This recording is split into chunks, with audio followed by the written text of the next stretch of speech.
Yawwa to ni zan fita. Bari mu baki wannan ko sai ki dan abin nan. Alhaji ni fa ban gane wannan maganar da kake ba fa. Ka san dai wannan kuɗin ba za ta yi ba saboda kayayyaki sun yi tsada yanzu. Wannan kuɗin da kike gani yanzu wahala ake samu su.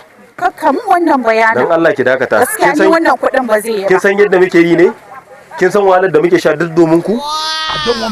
Subhanallah. Kuɗi su su ake yi malam. Su irin wannan in gaya ma ko su dai irin wannan gara ka mai da su inda suke. Ka fahimta? Sai an ji ku kwaji da shi. Subhanallahi Alhaji. To kin ga wannan daga shi sai Allah ya isa. Ya fi ni son kuɗin kuma ya fi ki son kuɗin. Gaskiya. Kin gani da abin da ya faru ke shi gaja da abin da sai kun raina. Komawa zani mu je mu sasanta.